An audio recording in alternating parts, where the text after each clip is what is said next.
Good morning. Next case will be VP versus Department of Children and Families. Good morning, Your Honors. May it please the Court, Kevin Colbert on behalf of the mother, VP. Judge Salder, I'd like 2 minutes for rebuttal, please. We're here asking this Court to reverse an adjudication of dependency as to the mother under 3D14-2077 and to reverse the trial court's sua sponte shelter order, which removed the 2 minor children from the mother's custody and to place those children back in the mother's custody. I'd like to address those issues in reverse order if I could. This case came in December of 2012. In February of 2014, the mother relapsed and was arrested for disorderly intoxication. 1 month later, she appeared before the trial court for a case plan hearing where they were going to provide a new case plan. At that hearing, and I might point out that the Department of Children and Families knew about the mother's disorderly intoxication arrest for that month. The children remained under her supervision, and the department did not file a petition asking to remove the children. Rather, they filed a case plan providing the mother with more extensive services, intensive outpatient. At that hearing, the judge sua sponte removed the children and issued a sua sponte shelter order. The department argues, and I believe they're correct, under Tipsy Coachman, that it was in fact a modification of placement and not a sua sponte shelter. However, if it under 8345 and 522.1 for modification of placement post-disposition, there's a requirement that the mother be placed on notice, that there be an evidentiary hearing, and that substantial and competent evidence show that it was in the best interest of those children to be removed from the mother's custody. That didn't occur. The court sua sponte did it. There was no evidence taken at that hearing. Moreover, more importantly, there was nowhere along the line any testimony. Well, first let me say the children weren't with the mother when she was arrested. The children were home with their grandparents. There was no testimony nor evidence throughout the record that this mother ever placed the children at risk of harm or at prospective risk of harm for her drinking, for her drunkenness. For that reason, and in fact, the department said at the hearing, because the judge was somewhat incredulous that they hadn't removed the children, that the children were thriving and doing very well with the mother. So what we're arguing to the court is that the removal was unnecessary. The trial court said, when it was giving its reasons why there should be a removal, that it was concerned about the permanency of the children because it misstated. I think it said it was 2 years into the case when in fact it was only 14 months. But they were concerned, he was concerned for the permanency of the children, but the children were thriving. And there was absolutely no reason to remove them. And in fact, they probably suffered emotional harm being removed from their mother. He admitted they were well cared, but thought that they would be even better if the mother were clean and sober. What we're asking this court to do is to reverse the sua sponte shelter order in order the children would be placed back with their mother, because there is no evidence that they were at risk of harm or prospective risk of harm. The mother has a fundamental liberty interest. But she had already consented to an order of dependency with a withhold of adjudication. Correct. And it was only after her arrest and her apparent continued substance abuse or alcohol that the court adjudicated. Is that right? That's a second issue, Your Honor, correct. I'll get to that in a second. If I could just finish in this one, because to restate what this court already knows, there's a fundamental liberty interest requiring least intrusive means, compelling state interest. Yeah. It was not the least intrusive means to remove these children from that home. They were protected. There has been no testimony, no evidence presented. There was no hearing, there was no notice, but there's no evidence anywhere in this record that the children were ever abused, abandoned, or neglected, or at risk of that. The mother's problem with alcoholism, whatever it is, it does not affect the children and does not in any way put them at prospective risk of harm. Therefore, the court's removal, aside from the due process concerns, was not the least intrusive manner of protecting the children. So for that reason, we're asking that you reverse and send the children back to their mother.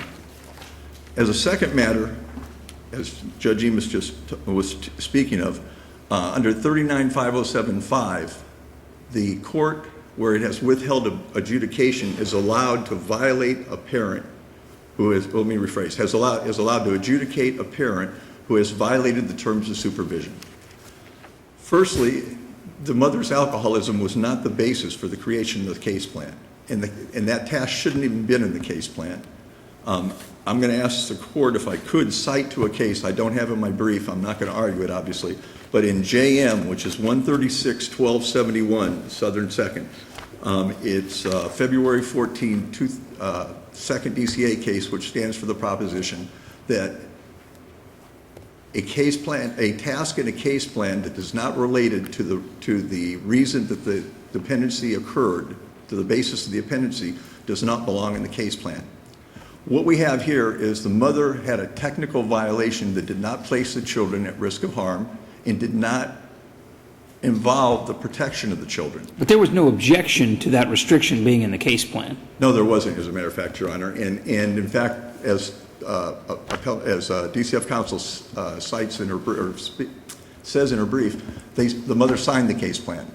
However, I would ask the court to look at CT because it's instructive on that issue. I can't argue it, but I think it goes to your point, Judge Scales. CG or JM? Excuse me, I spoke wrong. JM, I apologize. What I'm arguing to this court is that where there's terms of supervision that don't place the child at risk of harm, that don't place the children in harm's way, that violation should not cause the parent the children rather to be adjudicated to the parent, let alone removed from the home. An example But that being, bootstraps the nexus requirement that's not apparent in 39507-5, right? correct. Because by its express language, it doesn't require a nexus, it just requires that the court find a violation of the condition. Exactly, Your Honor. And that's what the language says. There's no case law in point. It's a term of art. What is the terms of supervision? Are they what's only in the case plan? Are they judge's orders? What is it that causes the violation? And when I'm suggesting to this court that it should not be for anything, as I suggested in my brief, there are in case plans tasks that parents get a job, that they learn English, that they do any number of things that don't go to the protection of the children. And You're asking us to impose that gloss on the language of the statute that requires some connection, some nexus. exactly, I'm asking you to interpret that clause to mean that the violation of the terms of supervision be something related to the protection of the children. The department in their answer brief starts out correctly, as they do every time. This is about the protection of the children, not the punishment of the parents. And in this particular instance, where there was no need to protect these children from the mother, where they were thriving, where there was no prospective risk of harm, I won't go so far as to say that the judge did this as a punitive measure, but it was punitive. I think you did in your brief. Well, I got carried away. Let me just say that I think the end result is that it's punitive in nature, but it does not do anything to protect the children. There was no reason to remove them from this home. The children, again, they were thriving by DCF's account. The judge admits it, and I believe that the order of adjudication under these circumstances should be reversed. Thank you. Thank you.